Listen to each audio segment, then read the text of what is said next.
नमस्कार, आप देख रहे हैं ग्रैंड न्यूज। आसपास की छोटी बड़ी खबरों के साथ मैं हूं आपके साथ कविता। आइए रूबरू होते हैं आज के सुर्खियों से।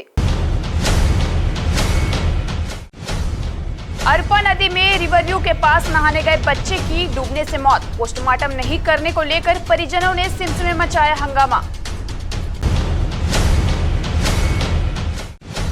अटल श्रीवास्तव ने कोटा के बाद बेलतरा से भी दावा ठोककर किया सबको हैरान। प्रमोद नायक ने बिल्हा के बाद बिलासपुर से भी की दावेदारी।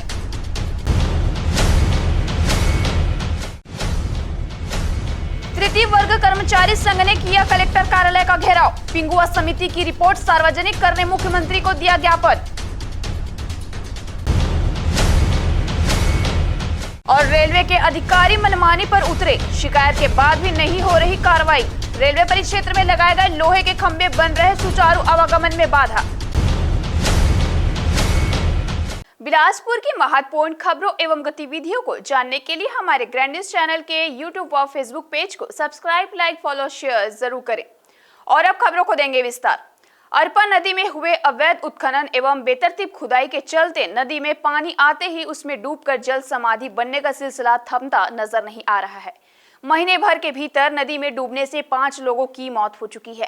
ताजा घटनाक्रम में मंगलवार की सुबह रिवरव्यू के पास नदी में नहा रहे 11 वर्षीय बालक की गहरे पानी में डूबने से मौत हो गई। मिली जानकारी के अनुसार तैयबा चौक तालापारा के समीप रहने वाले मोहम्मद सलीम का 11 वर्षीय पुत्र अयान मगरपारा स्थित अंबेडकर स्कूल में तीसरी कक्षा का छात्र था, जो मंगलवार की सुबह अपने 2 अन्य साथियों के साथ खेलते खेलते रिवरव्यू के पास जा पहुंचा, जहां नदी में बह रहे नारियल को देखकर उसे लेने के लिए तेज बहाव में बह रही नदी में उतरा और देखते ही देखते पानी पर अपना नियंत्रण खो दिया और डूबने की आशंका पर अपने साथियों को आवाज देने लगा, परंतु किसी का ध्यान उसकी ओर नहीं गया और वह तेज जल स्तर के बीच गायब हो गया। उसके साथ नदी गए साथियों ने घटना की सूचना घर आकर परिजनों को दी, जिस पर बड़ी संख्या में मोहल्लेवासी एवं परिजन घटनास्थल पहुंचे और पानी में बालक की तलाश शुरू की। साथ ही नगर सेना से गोताखोरों को भी बुलाया गया, परंतु इस बीच स्थानीय गोताखोर व उसके साथी पानी में डूबे बालक को तलाशने में सफल रहे और जब उसे बाहर निकाला गया तो उसने दम तोड़ दिया था। फिर भी परिजनों की संतुष्टि के लिए मोहम्मद अयान को सिम्स लाया गया, जहां चिकित्सकों ने उसे मृत घोषित कर दिया। मैं बस स्टैंड जा रहा था अपने काम से। 4-5 लोग भैया लोग नीचे उतरे, खोज रहे थे, देख रहे थे इधर उधर को। मैं भी गया, क्या हो गया करके बताया कि बच्चा डूब गया है, नहाने वहाने आए थे तो करके। तो 2 लोग भैया उतरे तो पूछे और एक आध जन कोई है क्या यहाँ पास तैरने के लिए। मैं बोला मैं उतर जाता हूँ भैया। उतरा, मैं खोजा, बहुत टाइम से खोज रहा था, नहीं मिला। फिर और आगे गए, आगे में खोजे, आगे भी में नहीं मिला। फिर वापस उसी जगह में गए, फिर मैं जाके उतरा, फिर मतलब पैर में टच हुआ पूरा उसका शरीर। फिर चिल्ला के बुलाया भैया लोग को, भैया जल्दी आए दे यहीं पास आ करके। फिर भैया लोग आए, 2 लोग, तीनों को मिल के फिर उसको निकाले। फिर रिवरव्यू के पास से हम लोग फिर सिम्स लेके आए। मैं तो आया भैया, देखा भीड़ था, मोहल्ले का भाई लोग थे, तो पूछा क्या होगा करके, तो बताया मेरे यहाँ का बच्चा डूब गया करके। तो वही देखा मैं, तो मिल गए। कितने देर आप लोग ढूंढे? कहाँ? हम लोग करीब 1 घंटा वहीं पे, मतलब पुल के नीचे में गहला वहीं पे फंसा हुआ था।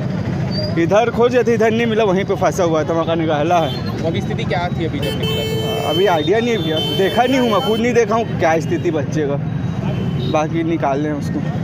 इधर पानी में डूबे बालक मोहम्मद अयान को सिम्स में चिकित्सकों द्वारा मृत घोषित करते ही पोस्टमार्टम की प्रक्रिया प्रारंभ की गई, तो मृतक के परिजनों ने पोस्टमार्टम न कराए जाने की मांग को लेकर कैजुअलिटी समेत अस्पताल परिसर में जमकर हंगामा मचाना शुरू कर दिया, जिसकी सूचना संबंधित सिटी कोतवाली थाने में दी गई, जहां से बड़ी संख्या में पुलिस बल सिम्स पहुंची और स्थिति को नियंत्रित करते हुए मृतक के परिजनों को पोस्टमार्टम करने की समझाइश दी। तब कहीं जाकर परिजन पोस्टमार्टम के लिए तैयार हुए। मालूम हो कि महीने भर के भीतर अरपा नदी में डूबकर जान गंवाने वालों की यह 5वीं संख्या है, जिसकी वजह खनिज माफियाओं द्वारा नदी में अवैध उत्खनन करना है। मंगलवार को जिस जगह घटना हुई वहां यह दूसरी मौत है। इससे पहले भी कतियापारा का एक व्यक्ति इसी स्थल पर डूबकर अपनी जान गंवा चुका है। पुराने पुल के नीचे जलभराव के पूर्व अरपा तटवर्धन के नाम पर जमकर अवैध उत्खनन किया गया है। इसी वजह से नदी की गहराई में असमानता है, जिसकी था न पाने पर लोग अपनी जान गंवा रहे हैं।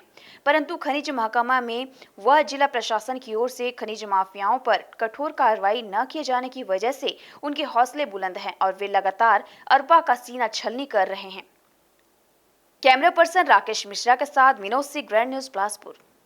इंस्टाग्राम से सहित अन्य सोशल मीडिया साइट पर रील बनाकर अपलोड करने का क्रेज लोगों के बीच लगातार बढ़ता चला जा रहा है। परंतु इसी रील बनाने के चक्कर में फंसी युवती शहर के एक होटल में अनाचार का शिकार हो गई।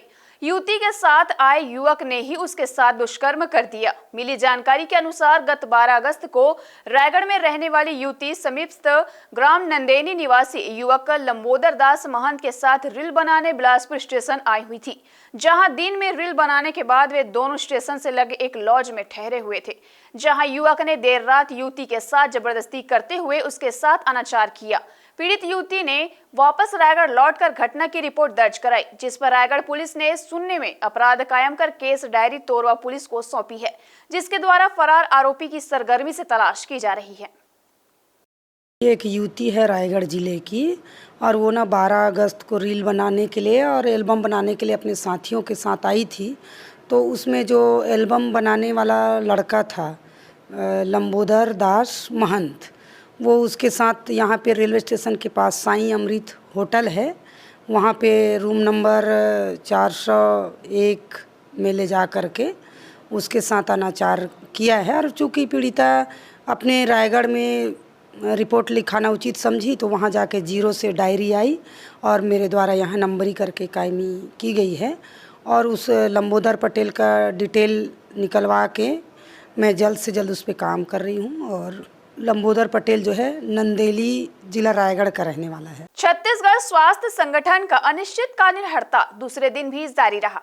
बता दें कि हड़ताल की वजह से बिलासपुर जिले की स्वास्थ्य सेवाएं पूरी तरह से चरमरा गई हैं।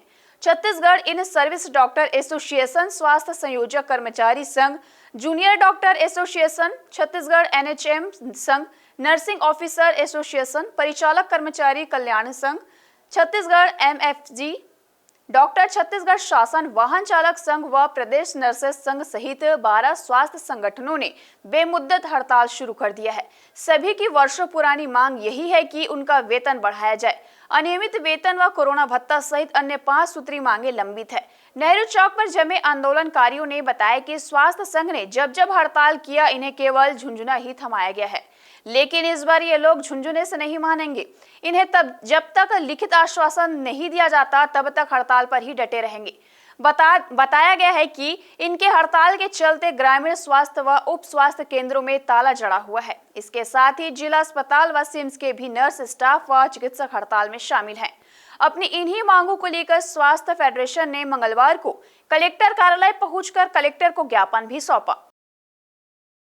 जैसे कि सबको पता है कि हम लोगों ने 2018 में भी स्ट्राइक किए थे हमारे पदनाम और ग्रेड पे को लेकर। तो उस दौरान 2 दिन के लिए हमको जेल में भर दिया गया था। उस दौरान सीएम सर आए थे और हम लोगों को आश्वासन दिए थे कि हमारी सरकार जब आएगी तो हम निश्चित रूप से आपका ये वेतन विसंगति है वो दूर करेंगे, ग्रेड पे को बढ़ाएंगे करके। लेकिन अभी 4.5 साल बीत गया और न तो ग्रेड पे बढ़ा न तो हम लोग का पदनाम चेंज हुआ। अभी बात तो नहीं हो पाया है, लेकिन उम्मीद है आज हम लोग ज्ञापन सौंपेंगे मुख्यमंत्री के नाम कलेक्टर के माध्यम से। तो उम्मीद है आज शाम रात तक मुख्यमंत्री जी की तरफ से कुछ आश्वासन मिल जाए। क्या है, उस समय अपने पास समय रहता था कि भाई आश्वासन देते थे तो मुख्यमंत्री के पास अभी समय है, आज नहीं तो कल नहीं तो परसों करेंगे करके। अब तो उनके पास बिल्कुल समय नहीं है, लास्ट समय चल रहा है। इस बार हार या पार की लड़ाई चलेगा। मेरी माटी मेरा देश के तहत डीपी विप्र कॉलेज में विभिन्न आयोजन हुए। इस दौरान शहीदों को पुष्प अर्पित कर उन्हें श्रद्धांजलि दी गई। एनसीसी के कैडेट्स और कॉलेज के प्राध्यापकों ने वीर जवानों की शहादत को याद किया। पर्यावरण को स्वच्छ बनाए रखने एवं प्रकृति संरक्षण की शपथ भी ली गई। लेफ्टिनेंट डॉक्टर आशीष शर्मा ने बताया कि आजादी के अमृत महोत्सव के तहत कार्यक्रम किए जा रहे हैं। माटी को संरक्षित रखने छात्रों एवं प्राध्यापकों को शपथ दिलाई गई है एवं माटी के लिए शहीद होने वाले जवानों को नमन किया गया है। आज़ादी के अमृत महोत्सव के अंतर्गत 7CG बटालियन एनसीसी के निर्देशानुसार आज डीपी विप्र महाविद्यालय के एनसीसी के छात्र छात्राओं, समस्त प्राध्यापक और प्राचार्य महोदया के साथ मिलकर के यहाँ पे इस कार्यक्रम का आयोजन किया गया। मेरी माटी मेरा देश कार्यक्रम, ये हमारी माटी को संरक्षित करने का कार्यक्रम है, जिसमें सभी ने शपथ ली प्लास्टिक बैन के ऊपर। इस माटी के लिए शहीद होने वाले जांबाजों को श्रद्धांजलि देके उनको नमन किया, जिन्होंने इस देश के लिए अपनी कुर्बानी दी हुई है। जिला सहकारी केंद्रीय बैंक में किसानों को सुविधा दिलाने के उद्देश्य से ग्राहक सम्मेलन पखवाड़ा मनाया जा रहा है। मंगलवार को ग्राहक सम्मेलन के दौरान पर्यटन मंडल अध्यक्ष अटल श्रीवास्तव और अरपा बेसिन विकास प्राधिकरण के उपाध्यक्ष अभय नारायण राय और जिला सहकारी केंद्रीय बैंक के अध्यक्ष प्रमोद नायक की उपस्थिति में गमछा पहनाकर जिले भर से आए किसानों का सम्मान किया गया। बैंक के अध्यक्ष प्रमोद नायक ने बताया कि कांग्रेस सरकार की प्राथमिकता में आने वाले किसानों को बैंक से किस तरह की सुविधाएं दी जा सकती है, इसकी पहल करते हुए ग्राहक सम्मेलन पखवाड़ा मनाया जा रहा है। उन्होंने किसान हितैषी सरकार के मुखिया भूपेश बघेल को इसके लिए आभार व्यक्त किया। कार्यक्रम में बैंक के सीईओ श्रीकांत चंद्राकर एवं निजी सहायक ऋषि सिंह सहित अन्य स्टाफ उपस्थित रहे। जिला सहकारी केंद्रीय बैंक में हम किसान जो हमारे ग्राहक हैं उनका एक सम्मेलन किए हैं और ये पूरा पखवाड़ा के रूप में हम चलाने का निर्णय किए हैं। जिला सहकारी केंद्रीय बैंक के अंतर्गत आने वाले 6 जिलों में सभी शाखाओं में इस तरह का कार्यक्रम चल रहा है। बैंक परिसर के बाहर हमारे सभी सम्मानित किसान भाई जो अभी राजीव गांधी किसान न्याय योजना का जो दूसरी किस्त लेने के लिए आ रहे हैं, उन सब से हम मिल रहे हैं, उनकी समस्याओं को जान रहे हैं और उनको जो बैंक की योजनाएं हैं वो भी बता रहे हैं और आने वाला समय में वो बैंक से क्या क्या लाभ ले सकते हैं उन सब की जानकारी देकर उनके साथ हम बैठकर चाय पी रहे हैं और चाय के दरमियान उनसे उनकी बातें पूछ रहे हैं और उनको आने वाले समय में उनको और क्या क्या वैकल्पिक व्यवस्था चाहिए होगा जिससे उनको लाभ मिल सके, उन सब व्यवस्थाओं को हम जान रहे हैं। फिलहाल वक्त चला एक छोटे से ब्रेक लेने का। ब्रेक के बाद भी जारी रहेंगी खबरें, आप बने रहिए ग्रैंड न्यूज के साथ।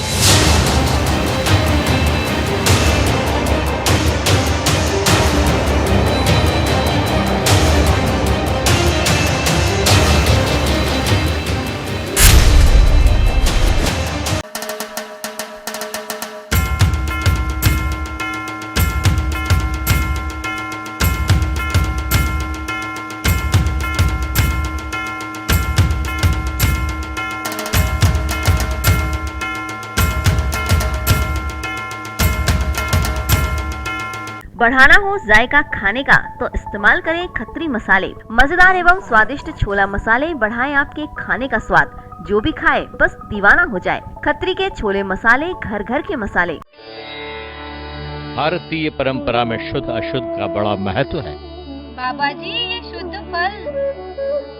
शुद्धता हमारी पहचान है।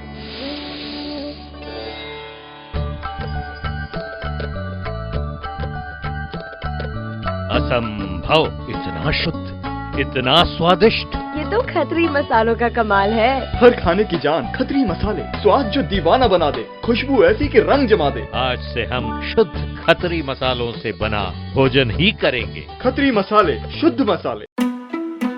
जिंदगी है तो उम्मीदें हैं और जब उम्मीदें रंग लाती हैं तो एक छोटू सा कपड़ा डोरी पे टंग जाता है।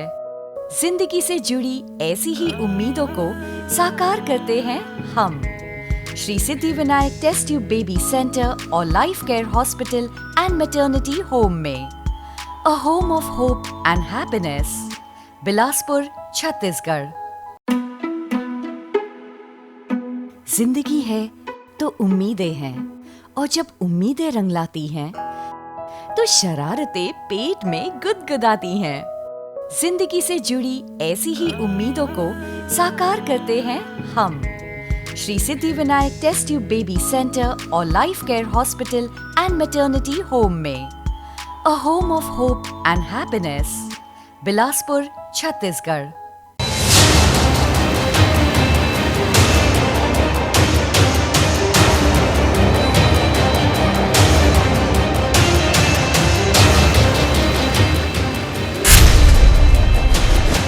ब्रेक के बाद आपका स्वागत है।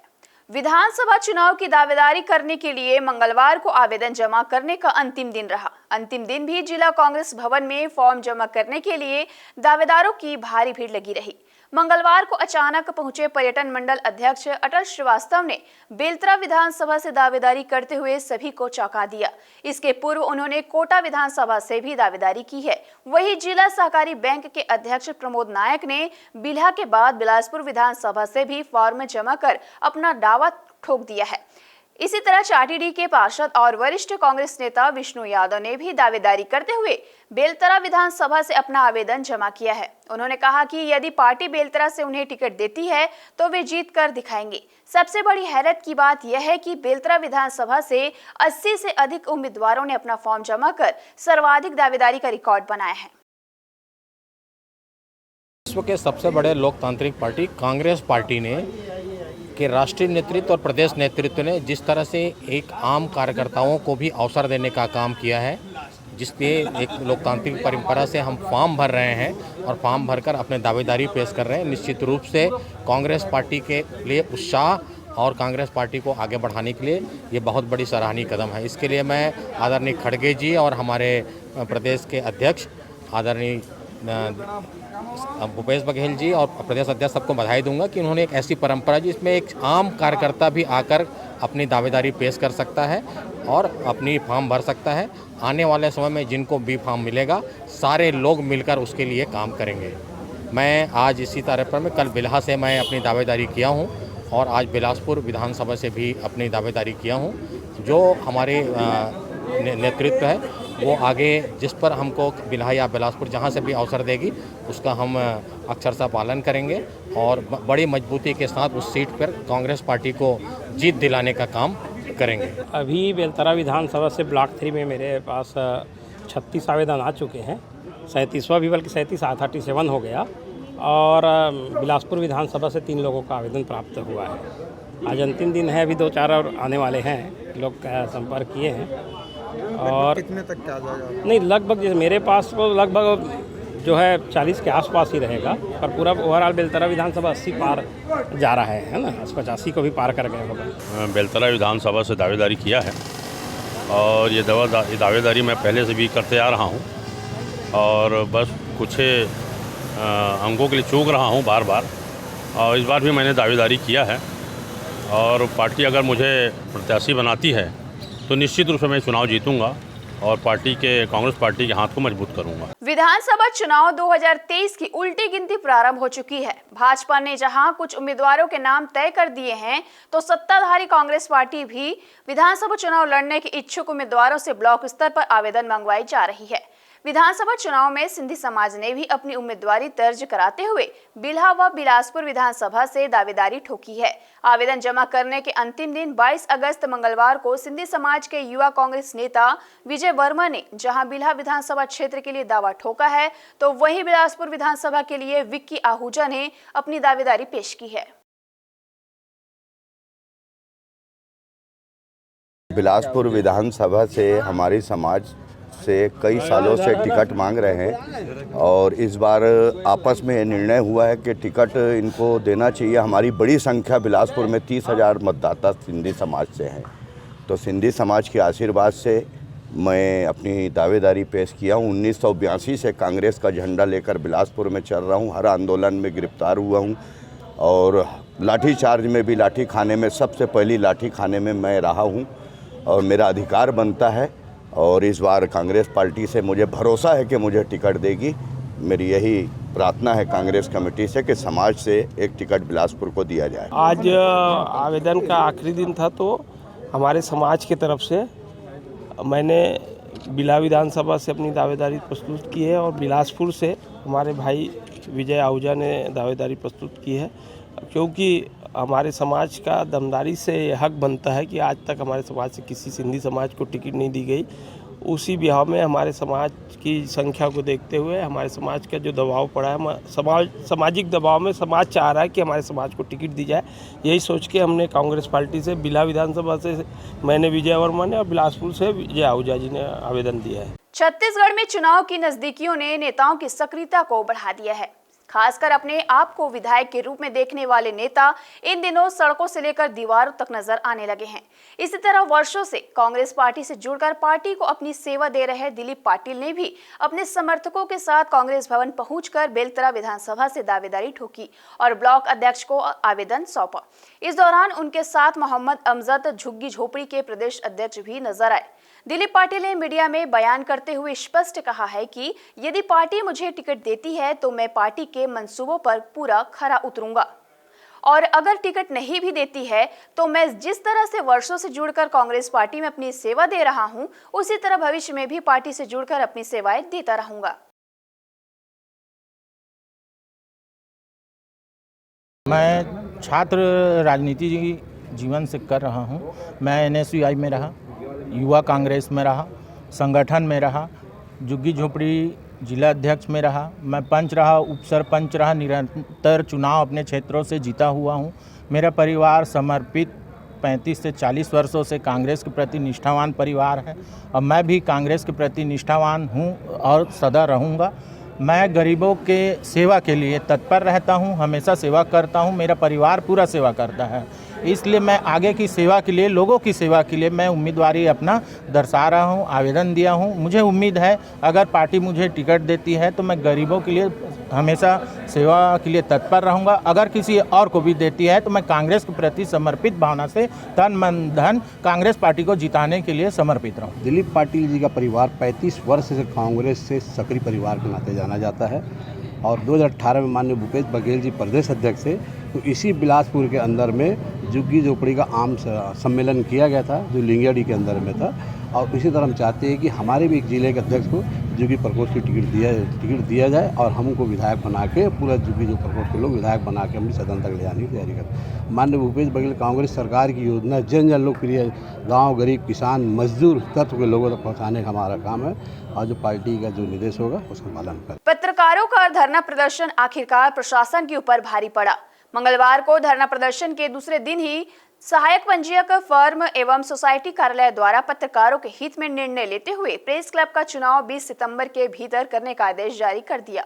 प्रेस क्लब के सचिव इरशाद अली ने पत्रकारों को धरना स्थल पर ही सहायक पंजीयन का आदेश पढ़कर सुनाया। इसके बाद सभी पत्रकार साथी कलेक्टर संजीव झा के पास पहुंचे और उनसे मुलाकात कर आभार व्यक्त किया। कलेक्टर ने भी प्रेस क्लब चुनाव की घोषणा होने पर पत्रकारों को शुभकामनाएं दी। प्रेस क्लब के सम्मानित सचिव महोदय अपने साथियों के साथ आए थे और काफ़ी आक्रोशित थे। कुछ से विरुद्ध तथ्य थे जिसको उन्होंने संज्ञान में लाया था और एक आपस में गतिरोध की बात थी जिसमें सभी लोग धरना पर बैठना चाह रहे थे। उनसे बातचीत हुई थी तो ये लगा कि नहीं, तो उचित नहीं है और इसमें हमने हर्ष की बात है कि गतिरोध समाप्त हो गया है। तो मैं इसमें आप सभी को बधाई देता हूँ और अपने साथियों को और आप लोगों ने ये सूझबूझ कर परिचय किया है। एक ही परिवार के आप सभी लोग हैं तो आपस में तालमेल करके रखें। अमेरी वासी नारकीय जीवन जीने मजबूर हैं। वर्षों से अव्यवस्थाओं के बीच गुजर बसर कर रहे हैं। नाली का पानी लोगों के घरों में घुस रहा है, साथ ही पीने का पाइपलाइन इन नालियों के माध्यम से लोगों के घरों में पहुंच रहा है, जिससे बीमारी होने का खतरा मंडरा रहा है। कॉलोनी के लोग भी काफी त्रस्त हैं। इसके शिकायत के बावजूद भी आज तक कोई कार्रवाई नहीं होने से निगम के खिलाफ क्षेत्रवासियों में काफी आक्रोश है। नगर निगम स्वच्छता अभियान 2023 की तैयारियों में जुटा होने का दावा कर रहा है। वहीं निरीक्षण टीम साफ सफाई का निरीक्षण कर रही है। तय मापदंडों के आधार पर निगम को ग्रेडिंग दिया जाएगा। वहीं शहर की सीमा से लगे क्षेत्रों का हाल बदहाल है। यदि यहां निरीक्षण टीम पहुंचती है तो इससे बिलासपुर नगर निगम की रैंकिंग पर काफ़ी प्रभाव पड़ेगा। आमेरी क्षेत्रवासी नारकी जीवन जीने मजबूर हैं। साथ ही यहां कॉलोनियों में बसे लोगों की परेशानी भी बड़ी है। महाराजा बाग कॉलोनी के लोगों का कहना है कि यहाँ नाली पानी की बड़ी समस्या है, क्योंकि नाली की सफाई नहीं होने से गंदा पानी सड़कों में भरा होता है। घुटने तक पानी भरा होने के कारण पैदल आने जाने वालों को बड़ी परेशानी होती है। नालियों का गंदा पानी घरों में भी चला जाता है।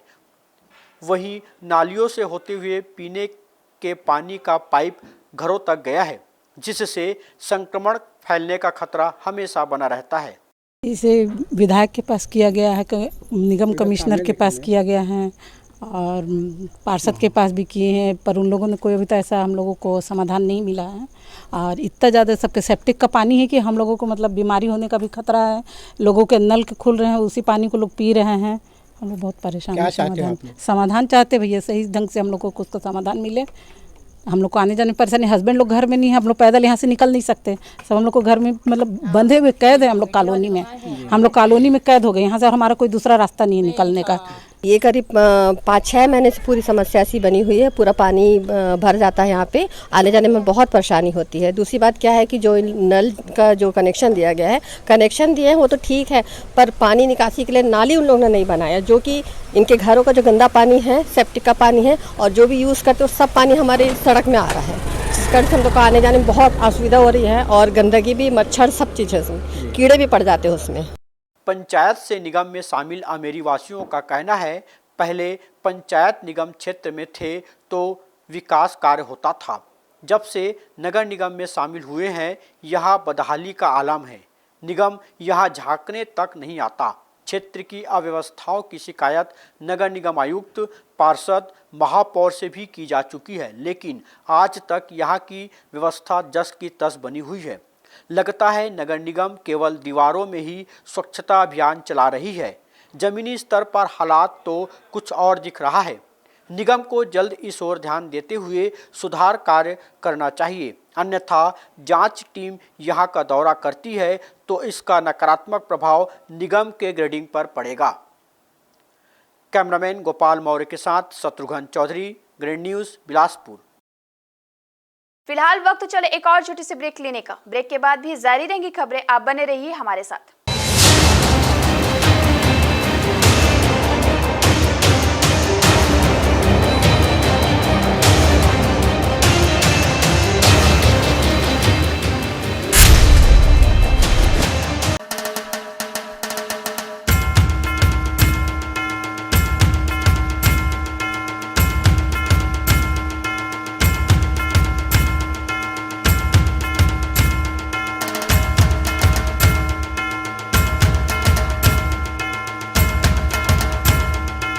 बढ़ाना हो जायका खाने का तो इस्तेमाल करें खत्री मसाले। मजेदार एवं स्वादिष्ट छोला मसाले बढ़ाएं आपके खाने का स्वाद, जो भी खाए बस दीवाना हो जाए। खत्री के छोले मसाले, घर घर के मसाले। भारतीय परंपरा में शुद्ध अशुद्ध का बड़ा महत्व है। बाबा जी ये शुद्ध फल। शुद्धता हमारी पहचान है।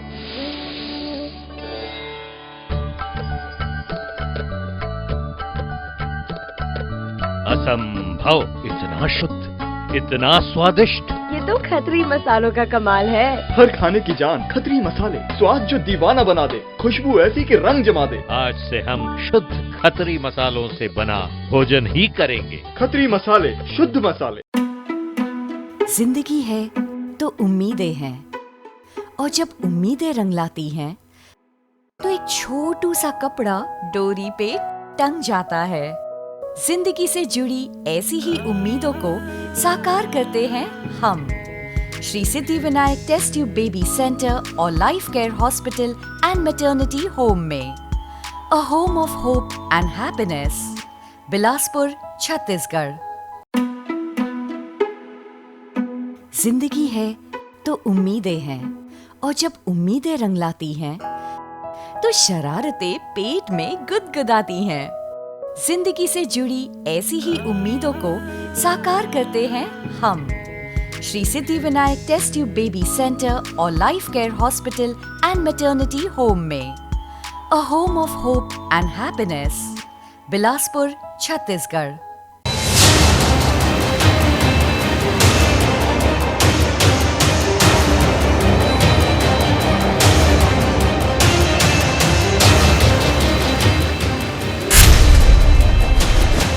ब्रेक के बाद एक बार आपका फिर से स्वागत है। छत्तीसगढ़ प्रदेश तृतीय वर्ग कर्मचारी संघ ने मंगलवार को रैली निकालकर कलेक्ट्रेट का घेराव किया।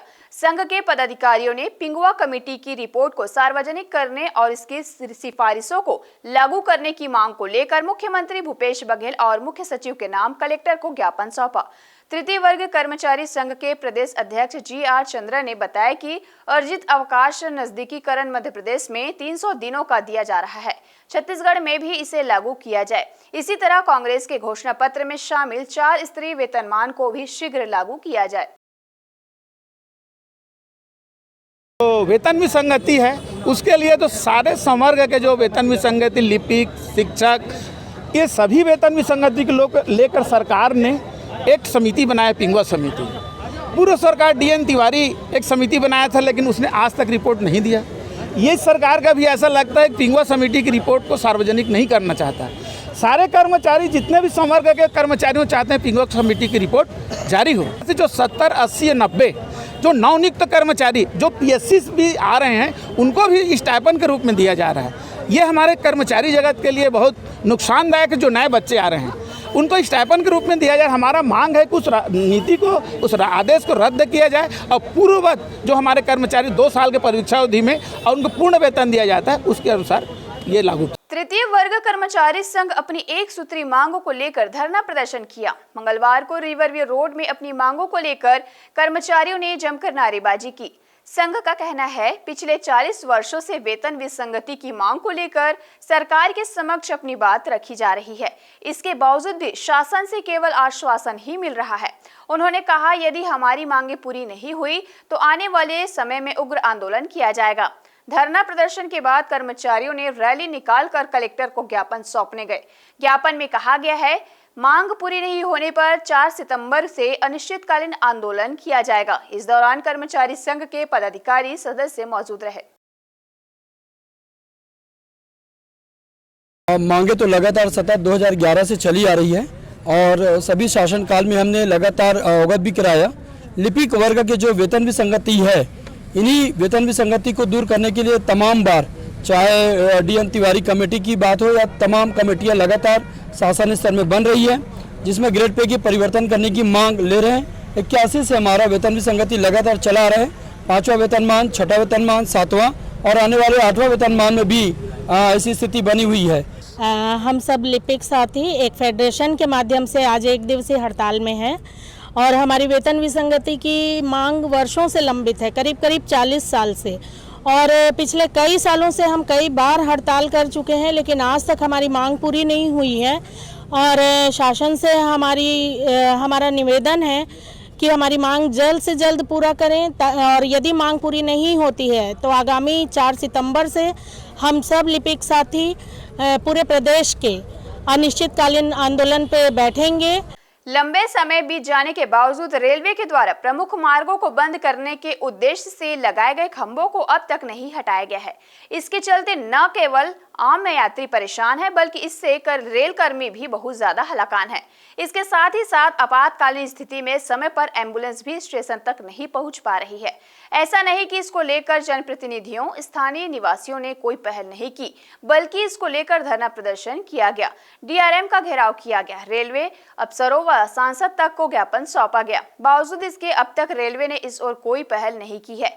स्थानीय निवासियों ने इस संबंध में जानकारी देते हुए बताया कि वे तब तक हार नहीं मानेंगे जब तक रेलवे प्रमुख मार्गों से खंभों को हटा नहीं लेता। फिलहाल वे खुद रेलवे के अधिकारियों से मिलकर इस पर चर्चा करेंगे। अगर जरूरत पड़े तो पुनः प्रदर्शन किया जाएगा, क्योंकि इससे न केवल इस मार्ग से आने जाने वाले ऑटो रिक्शा, 4 पहिया वाहन परेशान है, बल्कि इससे स्कूली बच्चों की गाड़ियां, रेल कर्मी सहित आपातकालीन स्थिति के समय एम्बुलेंस को भी भारी दिक्कतें होती हैं। ये जो प्लेटफॉर्म नंबर 4 नंबर जो गेट है, उसके बाहर जो खंभों से घेरा गया है, तो उसके लिए हमने अभी कुछ दिन पहले ADRM सर को ज्ञापन सौंपा था और हमारे साथियों द्वारा, और ADRM साहब का कहना था कि इसका जल्द से जल्द इस समस्या का निराकरण करेंगे। उन्होंने संज्ञान में बात लेने के लिए कही है, और अभी कुछ दिन तो हो गया, लगभग 10 दिन हो गए हैं, तो 2-4 दिन और इसको देख लेते हैं। मतदाता जागरूकता कार्यक्रम स्वीप के तहत भारत माता स्कूली बच्चों व NCC कैडेट्स रेलवे क्षेत्र में रैली निकालकर मतदाता जागरूकता का संदेश दिया। बड़ी संख्या में स्कूली बच्चे व शिक्षक उत्साह के साथ हाथों में बैनर लिए पैदल चलते हुए भारत माता की जय नारे के साथ जन जागरूकता अभियान चलाते हुए स्वीप मुहिम से जुड़े। रैली भारत माता स्कूल से निकली, जो बुधवारी बाजार, रेलवे इंस्टीट्यूट क्षेत्र होते हुए रेलवे स्टेशन व आसपास के रेलवे कॉलोनियों वासियों को विद्यार्थियों ने 100% मतदान करने व अपने मताधिकार का उपयोग करने संदेश दी।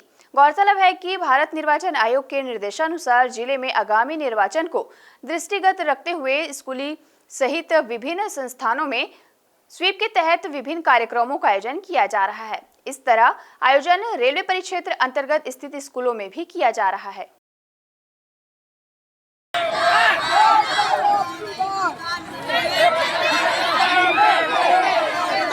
तो ये थी हमारी ग्रैंड न्यूज की तमाम खबरें। अगले बुलेटिन में आपसे फिर होगी मुलाकात। तब तक के लिए पूरी टीम के साथ कविता को दीजिए इजाजत। नमस्कार।